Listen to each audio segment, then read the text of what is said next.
잠언 21장 1절로 14절까지 같이 읽습니다. 시작.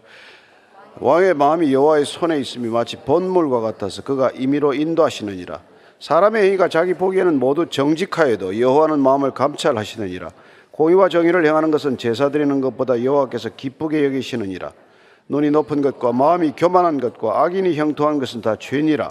부지런한 자의 경영은 풍부함에 이를 것이나 조급한 자는 궁핍함에 이를 따름이니라. 속이는 말로 재물을 모으는 것은 죽음을 구하는 것이라. 곧 불려다니는 안개니라. 악인의 강포는 자기를 소멸하나니 이는 정의를 행하기 싫어함이니라. 죄를 크게 범한 자의 길은 심히 구부러지고 깨끗한 자의 길은 고드니라. 다투는 여인과 함께 큰 집에서 사는 것보다 움막에서 사는 것이 나으니라. 악인의 마음은 남의 재앙을 원하나니 그 이웃도 그 앞에서 은혜를 입지 못하느니라. 거만한 자가 벌을 받으면 어리석은 자도 지혜를 얻겠고 지혜로운 자가 교훈을 받으면 지식이 더하리라. 의로우신 자는 악인의 집을 감찰하시고 악인을 환란에 던지시느니라. 귀를 막고 가난한 자가 부르짖는 소리를 듣지 아니하면 자기가 부르짖을 때에도 들을 자가 없으리라. 은밀한 선물은 노를 쉬게 하고 품 안의 뇌물은 맹렬한 분을 그치게 하느니라. 아멘. 성경 전체는 우리 인간의 행복을 우선시하지 않습니다. 그래서 세상이 자신의 행복을 가장 우선된 가치로 여기고 사는 사람들과 성경은 맞지 않아요. 이건 인본주의에 관한 책이 아닙니다. 휴머니즘에 관한 책이 아닙니다. 하나님을 어떻게 기쁘시게 하느냐가 인간을 지으신 목적이고 인간이 인간다울 수 있는 유일한 조건이기 때문에 늘 그 점에 초점을 맞추지 않으면 성경 읽으면서 예수 믿으면서 교회 다니면서 갈등이 해소되지 않아요. 오늘 나중에 보면 알겠지만 정말 우리가 어떻게 하는 것이 하나님을 기쁘시게 하느냐, 여기에 초점을 맞추고 산다는 것입니다. 그리고 인간은 궁극적으로 소유의 존재가 아니라 관계적 존재라는 것 때문에 재물이 아무리 많아도 그게 행복하게 한 게 아니라 우리가 어떤 관계를 맺고 사느냐가 우선되어야 한다는 그런 얘기예요. 자, 1절입니다. 시작. 왕의 마음이 여호와의 손에 있음이 마치 번물과 같아서 그가 임의로 인도하시느니라. 우리가 세상 권력 속에 살면은 왕이 어떤 사람인지를 아는 게 중요하잖아요. 그는 번물과 같다고 말합니다. 번물이라는 건 뭡니까? 물을 가두어서 사람이 그 물기를 내는 걸 번물이라고 그래요. 저수지라든지 무슨 이런 것 아닙니까? 우리 인생도 마찬가지라는 거예요. 물을 가두어서 그 물이 계획대로 흘러가도록 하는 것처럼 하나님께서 우리 인생의 행로를 이렇게 결정하신다는 그런 얘기죠. 어떻습니까? 하나님께서 우리 인생을 결정하신다. 그게 기분 나쁘다는 게 인본주의 아닙니까? 내가 내 일을 결정해야지. 하나님이 뭔데 나를 이래라 저래라 하며 결정할 거냐? 그거 아닙니까? 그러나 하나님께서는 예레미야서 27장 5절에서 이렇게 말합니다. 시작. 나는 내 큰 능력과 나의 쳐든 팔로 땅과 지상에 있는 사람과 짐승들을 만들고 내가 보기에 옳은 사람에게 그것을 주었노라. 하나님께서 능력도 하나님께 있고 내 인생의 행로도 하나님 손에 달려있다. 이걸 인정하는 게 그렇게 어렵단 말이에요. 그럼 완전히 우리가 피동적으로 수동적으로만 살아야 되는가? 이런 갈등과 고민이 있기 때문에 인간의 주체성은 뭐냐 도대체. 능동적으로 적극적으로 사는 삶은 그럼 어떻게 살라는 얘기냐 이거란 말이에요. 그러니까 하나님이 우리에게 주어준 구획된 분야가 있다 이겁니다. 우리의 경계와 지경이 있다 이 말이에요. 우리는 예를 들어서 대기권 안에서 사는 거 아니에요? 호흡하려면은. 근데 기어이 이게 산소 마스크를 쓰고 우주로 나가야 됩니까? 그 인간이 지금 그렇게 나간들 그게 행복의 길이냐 이 말이지. 인간은 주어진 그 구획 내에서 살아도 얼마든지 아름답게 복되게 살 수 있는데 인간이 그 한계를 꼭 무너뜨리고야만은 그런 속성을 보이지 않습니까?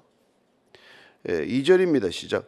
사람의 행위가 자기 보기에는 모두 정직하여도 여호와는 마음을 감찰하시느니라. 왜 인간이 그렇게 고집스러우냐면 본인이 옳다는 거예요. 본인이 옳다는 거예요. 죄인의 특징이 옳다는 거 아닙니까? 근데 우리가 신앙이라는 겁니까? 내가 죄인이라는 걸 깨닫는 거 아니에요. 로마서 3장 23절입니다. 모든 사람이 죄를 범하였음에 하나님의 영광에 이르지 못하더니 이게 우리가 구원받아야 할 이유고 어떤 인간도 구원에서 제외될 수는 없다는 건데 내가 왜 구원받아야 하냐 이런 생각을 하는 사람들이 있단 말이에요. 그러니까 우리가 죄인이라는 게 우리의 자각을 오히려 더 위축되게 만든다고 생각을 하는데 우리가 죄인임을 인정하고 그 죄 문제를 해결하지 않고서는 어떤 것도 궁극적인 자유에 이르지 못한단 말이에요. 목에 사슬을 감고 발에 쇠사슬을 채우고 인간이 어떻게 자유를 얘기할 수 있습니까? 우리가 진리 안에 거할 때만이 우리는 참 자유를 누리게 된다. 그거 아닙니까? 그래서 인간이 자기가 자꾸 이렇게 의롭다고 주장하는 사람일수록 사실은 죄인이죠. 그래서 인간은 자기 행위로서 의롭다는 걸 주장하려고 애쓰지만 하나님은 또 우리의 마음을 중심을 보고 있기 때문에 정말 의인은 없나니 하나도 없구나. 십계명 다 지켰다고 주장하는 사람들한테 예수님 뭐라 그럽니까? 내가 형제를 욕한 적이 없냐? 내가 살인을 품은 적이 없냐? 내가 음욕을 품은 적이 없냐? 뭐 그 잣대를 들이대는데 우리가 뭐가 의롭다 할 수 있겠어요? 그러니까 왜 우리가 하나님을 찾냐? 우리 힘으로 안 되는 게 있으니까 찾죠. 다 되면 왜 찾습니까 우리가? 그 안 되는 게 뭐예요? 내 힘으로 돈이 안 벌립니까? 그런 게 아니란 말이에요. 우리가 죄 문제를 어쩔 수가 없다는 말이에요. 죽으나 사나 우리는 자기 중심성에서 못 벗어나는데 내가 중심이라고 생각하는 게 죄성의 본질이란 말이에요. 이게 안 없어지기 때문에 유일한 길은 그냥 십자가에 죽는 것밖에 길이 없다. 그게 하나님의 지혜다. 하나님을 인정하라. 내가 하나님 자리에서 내려와라. 그 얘기하는 거 아닙니까? 3절이에요. 시작. 공의와 정의를 행하는 것은 제사 드리는 것보다 여호와께서 기쁘게 여기시느니라. 공의와 정의라는 게 여러분 관계적 개념이에요. 나 혼자서 공의롭다 정의롭다 아니지 않습니까? 누군가의 존재를 내가 나보다도 더 귀하게 여긴다. 아니면 적어도 나하고 동격으로 여겨야 정의가 구현되는 것 아닙니까? 그러니까 이 정의와 공의를 행하는 것, 그게 하나님이 기뻐하시는 거란 말이에요. 그러니까 하나님 믿는 게 뭐냐? 하나님 임하셨다는 게 뭐냐? 정의와 공의를 아는 거란 말이에요. 그 정의와 공의는 바른 관계를 만났다 이 말이죠. 정의로운 관계.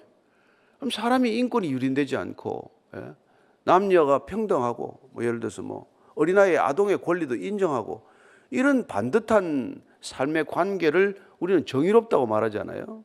그런 정의와 공의가 우리 삶에서 행해질 때 그게 구원받은 백성이요. 그게 신앙을 가진 사람의 모습이요.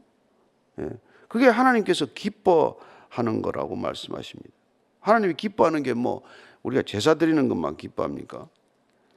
그래서 우리가 마태복음 잘 아는 말씀대로 서기관하고 얘기할 때 그러지 않습니까? 마태복음 9장 13절입니다. 시작. 너희는 가서 내가 긍휼을 원하고 제사를 원하지 아니하노라 하신 뜻이 무엇인지 배우라. 나는 의인을 부르러 온 것이 아니요 죄인을 부르러 왔노라. 호세아서 6장 6절 말씀을 주님께서 인용을 하세요. 너희는 호세아가 말한 것처럼 내가 긍휼을 원하고 제사를 원하지 않는다는 것. 이거 얼마나 충격적인 얘기예요. 구약의 하나님이나 신약의 예수님이나 뭐가 다르냐는 말이에요.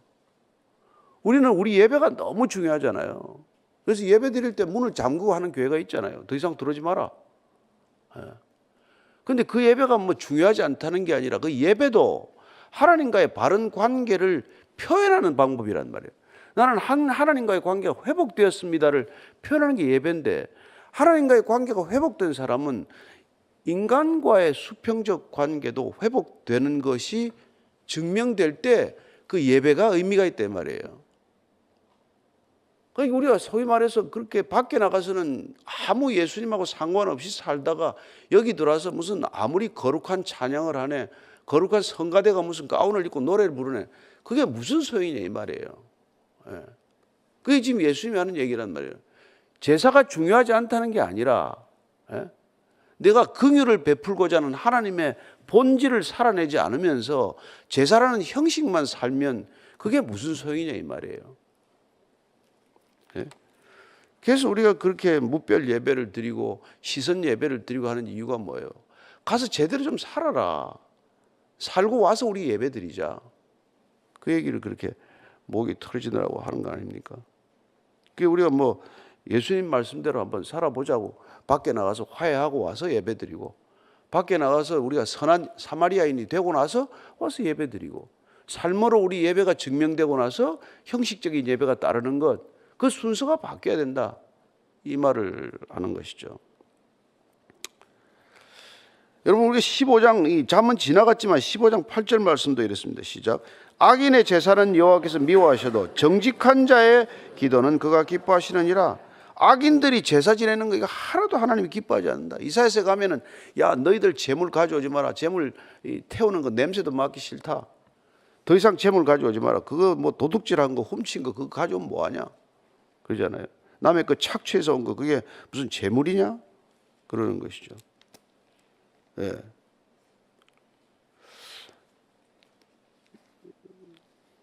말라기 2장 3절에 가면은 정말 듣기 어려운 말씀을 하세요. 아유, 정말 하나님 너무하시네, 이런 얘기예요. 말라기 2장 3절, 제사장들에 대한 거예요. 시작. 보라, 내가 너희의 자손을 꾸짖을 것이요, 곧 너희 절기의 희생의 똥을 너희 얼굴에 바를 것이라. 너희가 그것과 함께 제하여 버림을 당하리라. 여러분, 하나님이 이런 얘기, 어떻게 입에다가 이런 얘기를 하셔가지고 아침부터 제사장들 얼굴에 똥을 바르겠다는 거예요.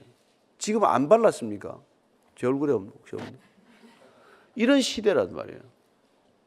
목회자, 무슨 교역자, 무슨 장로 얼굴에다가 똥을 발라버리겠대 하고 있는 짓거리를 보면은 하도 한심해서 말이죠.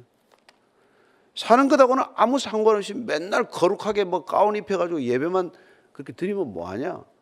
수백 명 성가대 세우고 말이지, 큰 건물 지어서 그렇게 제사를 지내면 뭐하냐? 하는 건 안에 썩어 문드러지고 말이지, 그런 엉망진창으로 만들어 놓으면 어떻게 하겠다는 거냐는 거죠. 예. 그래서 하여튼 뭐 우리가 잘해야 되는데, 예수님께서 마가복음 12장 33절입니다. 시작.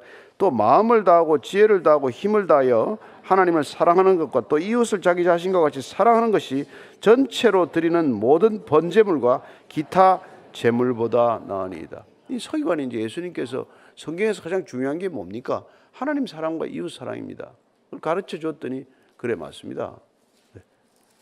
우리가 하는 모든 이 무슨 뭐 번제물, 우리가 드리는 모든 헌금, 모든 드리는 예배, 이거보다도 진짜 우리가 진심으로 하나님을 사랑하고 이웃을 제대로 섬기는 게 훨씬 더 중요하다, 이 말이에요. 그래서 우리가 모이는 게 능사가 아닙니다. 흩어지지 않으면, 제대로 흩어지지 않으면, 우리가 흩어져서 사는 삶이 모인 삶을 증명하지 않으면 왜 모이냐, 이 말이에요. 왜 모이냐는 거예요. 모여서 뭐 할 텐데. 4절 5절 6절입니다. 시작. 눈이 높은 것과 마음이 교만한 것과 악인이 형통한 것은 다 죄니라. 부지런한 자의 경영은 풍부함에 이를 것이나 조급한 자는 궁핍함에 이를 따름이니라. 속이는 말로 재물을 모으는 것은 죽음을 구하는 것이라. 곧 불려다니는 안개니라. 눈이 높은 것, 교만한 것, 뭐 이런 것 다, 악인이 형통한 것, 이게 다 죄라고 말합니다, 여러분. 그러니까 악인이 잘 되는 거 하나도 부러워할 게 없잖아요. 죄인들이 잘 되는 거 뭐 그렇게 부러워할 게 하나도 없지 않습니까?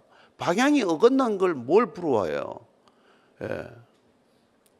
속도가 무슨 200km, 300km 나면 뭐 합니까? 어디로 가는데? 그래서 그런 걸 이렇게 부러워할 게 아니란 말이에요. 속이는 말로 재물 모으는 것은 죽음을 구하는 것이라. 이것도 심각한 얘기죠. 속에서 그 돈 버는 거는 죽으려고 하는 짓이다, 그 말 아닙니까? 그러니까 무슨 남을 이렇게 이렇게 착취하고 학대하고 외국인 근로자들 월급 안 주고 그래가 돈을 버는 건 지가 죽으려고 그 짓을 하는 거다, 이 말이에요. 심하게 말하는 것이죠. 여러분, 제가 설교 세게 하는 게 아니에요. 지금 이렇게 돼 있잖아요. 제가 막 없는 말 합니까? 참, 그런 거는 불려다니는 안개래요. 한순간에 있다가 없어질 것들이란 말이에요. 없어질 것들. 잠언 다음 장에 보면 23장 5절에 이렇게 돼 있어요. 23장 5절에 시작. 내가 어찌 허무한 것에 주목하겠느냐? 정령이 재물은 스스로 날개를 내어 하늘을 나는 독수리처럼 날아가리라. 재물이라는 게 날아가고 헛된 건데 하물며 악인이 버는 재물은 이보다 더하지 않겠습니까? 그렇다는 거예요. 죽기 살기로 그렇게 재물에 목숨을 풀지만은 그게 다 무슨 소용이 있냐? 이런 얘기하는 거예요. 예레미야서 17장 11절입니다. 시작. 불의로 치부하는 자는 자고새가 낳지 아니한 알을 품음 같아서 그의 중년에 그것이 떠나겠고 마침내 어리석은 자가 되리라. 예. 나중에 다 헛된 재물들은 인생 다 망가뜨리는 것이 뭐 하나 도움이 되겠어요? 7절 8절입니다. 시작. 악인의 강포는 자기를 소멸하나니 이는 정의를 행하기 싫어함이니라. 죄를 크게 범한 자의 길은 심히 구부러지고 깨끗한 자의 길은 곧으니라. 그렇죠. 뭐 죄인의 길은 구부러진 길, 굽어진 길. 그러니까 반듯한 길이 될 수가 없잖아요. 그죠? 늘 그렇게 고민하는 길 하면서 늘 갈등을 겪으면서 가는 길이 된단 말이에요. 여러분 아침에 교회 나오면서 예배 드리러 오면서 내가 가야 되나 말아야 되나 오지 마세요. 그냥 와야 돼. 기뻐야 돼요. 아침에 일어나서 오는 게 설레야 돼. 4시 반에 알람을 했는데 4시 10분쯤 깨야 정상이에요. 4시 15분 깼는데 알람 또 한 번 5분 뒤에 또 한 번 해놓고 또 15분 뒤에 해놓고 에이 오늘은 그냥 그냥 핸드폰 보고 가자. 이게 아니란 말이에요. 여러분들이 제가 골프 한 몇십 년 하다 끊었는데 골프장에 늦은 적이 없어요. 아시겠어요? 다 30분 전에 가서 말이죠. 하물며 예배를 드린다면서 말이죠. 뭐 자기 좋은 거 할 때는 막 어쩔 줄을 모르고 가고 말이죠. 제가 우리 형제들 여기 연예인들 좀 있지 않습니까? 배역이 하나 주어지면은 뭐 그냥 혼신을 다해서 살을 빼는데 무섭게 빼더만. 뭐 밥을 아예 탄수화물 다 끊고 말이죠. 그 배역 하나 하겠다고. 그 배역이 뭔데? 해도 그만 안 해도 그만인데. 하여튼 뭐 주님을 위해서도 몸을 좀 뺍시다. 하여튼 연말 이런 식으로. 그래서 세일에 기도할 때 또 금식할 테니까 우리가 아니 그게 우리가 그렇단 말이에요. 뭐가 중요한지를 모르니까 뭐가 중요한지 뭐가 앞이고 뭐가 뒤인지를 모르니까. 그래서 예수님께서 마태복음 7장에 뭐라 그럽니까? 그저 다 몰려간대. 그 길로 다 몰려갔다. 그 길로 다 몰려가면 뭐합니까? 그게 죽는 길인데. 마태복음 7장 우리 말씀 한번 같이 읽고 지나가죠. 13, 14절 시작. 좁은 문으로 들어가라. 멸망으로 인도하는 문은 크고 그 길이 넓어 그리로 들어가는 자가 많고 생명으로 인도하는 문은 좁고 길이 협착하여 찾는 자가 적음이라. 안 가는 이 길에 안 간단 말이에요. 다 사람들이 몰려가면 거기가 길인가 봐. 거기가 진리인가 봐. 여러분 진리는 늘 소수가 가는 길이에요. 진리의 길은 늘 안 가려고들 다들 몸부림치는 길이란 말이에요. 그 길을 가야 된다는. 그 길을 가야 된다는. 9절 또 나왔네. 다투는 여인과 함께 큰 집에서 사는 것보다 움막에서 사는 것이 나으니라. 뭐 말 안 해도 되겠죠. 정말 이게 뭐 관계에 달렸다 이 말 아니에요. 관계가 나쁜데 큰 집 대굴 같은 집 무슨 큰 아파트 살면 뭐하냐 이거예요. 요새 뭐 100억 200억짜리 그 집에 가서 부부 싸움하면 어느 방에 가 있는지도 모르고 찾아다니는 게 뭐하냐 이 말이에요. 단칸방에 돌아놓으면 딱 얼굴이 보여야 그게 좋은 집이지 뭐. 그런 거 아니에요? 관계가 좋아가지고 눈만 뜨면 말이지 눈을 마주치고 또 보고 웃고 또 들고 아무것도 없어도 웃고 말이지. 그렇게 살아야 되는 거예요. 니는 그래 사냐? 저 그렇게 살고 있어요.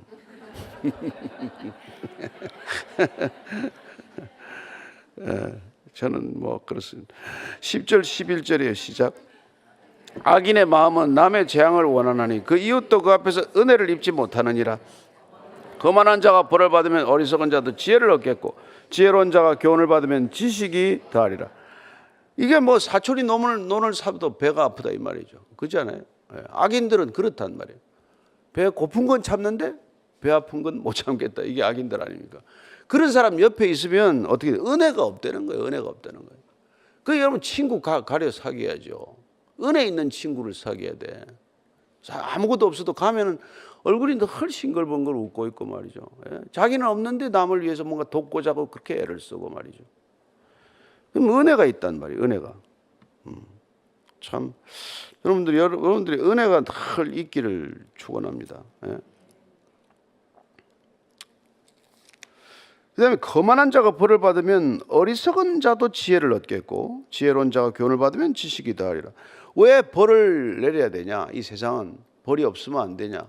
어리석은 자들 때문에 그래요. 어리석은 자들을 깨우치기 위해서.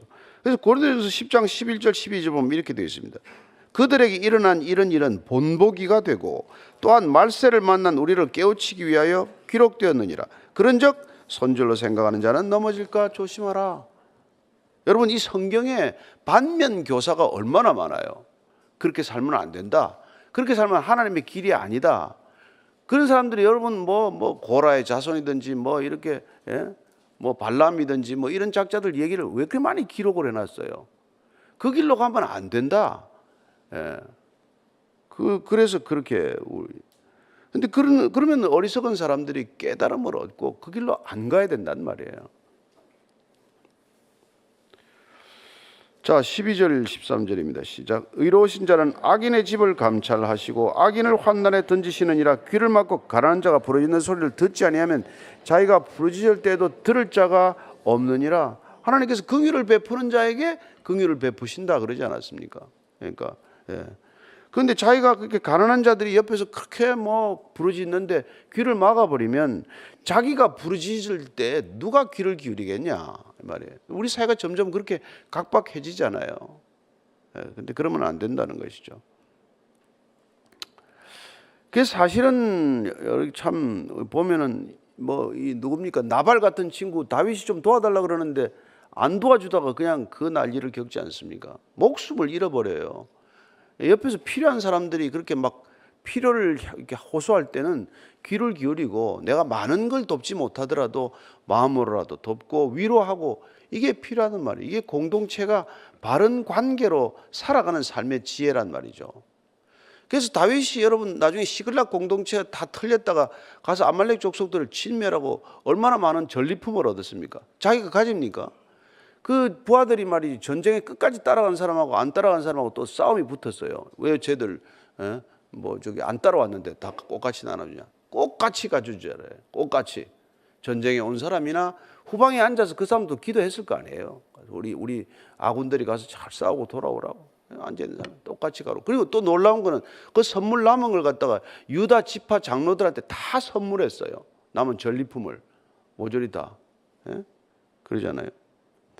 그게 14절 얘기예요. 시작. 은밀한 선물은 노를 쉬게 하고 품 안의 뇌물은 맹렬한 분을 그치게 하느니라. 이거 자꾸 선물만 주라 뭐 뇌물 자꾸 주라 이런 얘기가 아니에요. 그런 선물이나 이런 뇌물을 주는 게 관계가 나빠지는 것보다 낫다 이 말이에요. 그 게리 챕만의 우리가 사랑의 언어 5가지 그 책이 있잖아요. 그 중에 보면은 어떤 여인들은 아무리 우리가 말을 뭐 사랑합니다 해도 소용이 없대요. 선물이 와야 돼. 그런 형이 있단 말이에요. 그 사람한테 선물 줘야 돼. 선물이 뭐 필요가 있냐? 내가 니를 사랑하는 마음만 있으면 됐지. 마음이 안 느껴진단 말이에요. 그래서 선물이 와야 마음이 느껴지는 사람이 있단 말이에요. 그래서 선물해야죠. 선물해야지. 그 다음에 막 분노가 막 머리 끝까지 나는 사람한테는 뇌물을 줘서라도 분을 푸는 게 관계를 회복하는 게 그 재물보다 낫지 않아요. 그게 불의한 청지기 비유란 말이에요. 누가복음 16장에. 그 사람 떨려나면 지금 이제 할 일이 없잖아요. 그러니까 주인의 돈이지만 횡령이요 공금 유용이지만 빚을 탕감해 주잖아요. 빚을 탕감해 주면 관계가 2중 3중으로 좋아지잖아. 자기 주인하고 채권자와 채무자와의 관계가 회복되고 본인도 또 선심을 썼기 때문에 관계가 회복되고 그래서 그걸 뇌물을 주는 삶을 살아라가 아니라 재물보다도 관계가 우선이다. 이걸 우리가 캐치를 해야 된단 말이에요. 인색한 사람들은 뭐예요? 그걸 쌓아놓느라고 그걸 관계를 풀 줄 모르고 관계를 더 악화시키는 사람이 된단 말이에요. 그래서 부자들이 천국 가는 게 낙타가 바늘기에 들어가는 것보다 어렵다. 이런 얘기를 하는 거예요. 되게 부자가 되려면 관계를 해치면서 돈을 버는 일이 많단 말이에요. 선심 써가면서 어떻게 돈을 법니까? 남한테 나눠주면서 뭐 그렇게 재물을 쌓습니까? 그러니까 성경에서 자꾸 그런 비유를 하는 게 뭐예요? 너가 그렇게 재물 쌓았다가 오늘 밤에 내 영혼을 불러가면 그 재물이 도대체 누구의 것이 되겠느냐? 그런 얘기를 예수님이 왜 하겠어요? 재물도 있어야 되지만 늘 우리는 소유보다 존재가 먼저다. 풍성한 재물보다 풍성한 존재를 신앙은 가리킨단 말이에요. 그래서 오늘 이런 말을 하는 거예요. 이게 뭐, 야, 앞으로 뇌물 주고 살아라. 이걸 이렇게 받아들이면 곤란해. 그래서 맨날 뇌물을 뿌리다가 또 감옥 가고 이러면 안 되고, 우리 이 뜻을 잘 새겨들어야 된단 말이에요. 늘 우리는 우리가 가진 것보다도 하나님이 더 중요한 사람들이고, 우리가 소유하고 있는 것보다도 이 소유를 흩어서 사람들과의 바르고 이렇게 온전하고 따뜻한 관계를 만드는 게 중요하단 말이에요. 그래서 옛날에 형제지간에 콩 한 쪽이라도 반씩 나눠 먹어라 이런 얘기를 하지 않았어요. 그래서 우리가 이 시대가 너무나 정말 이 소유가 중요해지고 재물이 중요해질 시대가 되었지만, 우리가 지혜는 뭐예요? 지혜라는 건 그보다 더 중요한 것을 우리가 아는 사람이 되는 거란 말이에요.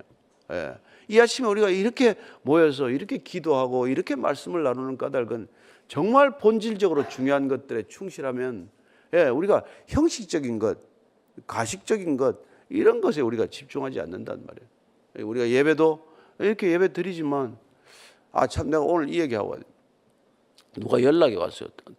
목사님 설교할 때 제발 이렇게 뭐 우리가 밖에서 듣는 사람들이 있대요. 출근하면서 뭐 핸드폰으로 듣는 사람, 사무실에 출근해가지고 PC로 듣는 사람, 그분들도 좀 입장을 생각해 주세요. 뭐 그런 메일을 보냈어요.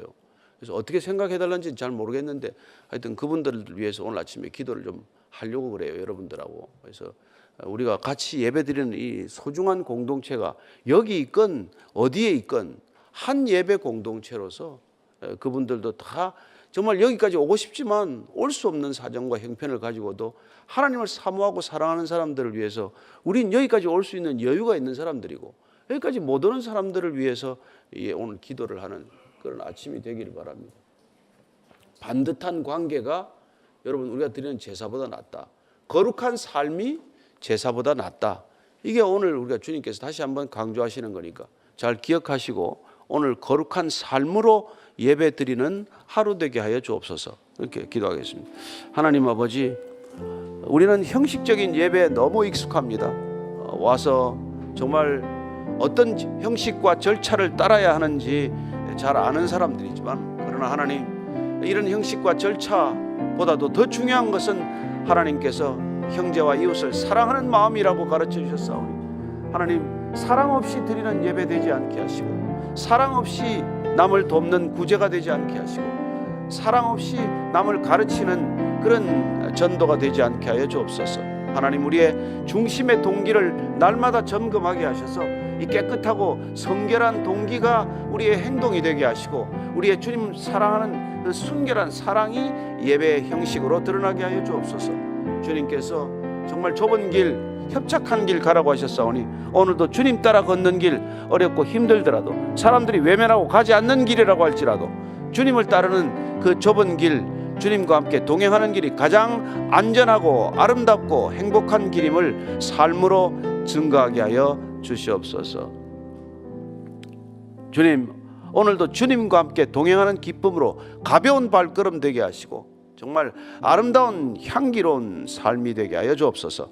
이제는 십자가에서 향기로운 삶의 끝을 보여주신 우리 구주 예수 그리스도의 은혜와 그 십자가의 길 끝에서 우리를 맞아주시는 아버지의 사랑과 날마다 십자가 없는 영광을 구하는 우리의 삶을 돌이켜 십자가 지는 영광을 추구하게 하는 성령님의 인도하심이 오늘도 말씀 따라 주와 동행하기를 원하는 이전에 고개 숙인 참된 믿음의 형제 자매들 위해 지금부터 영원까지 함께 하시기를 간절히 축원하옵나이다.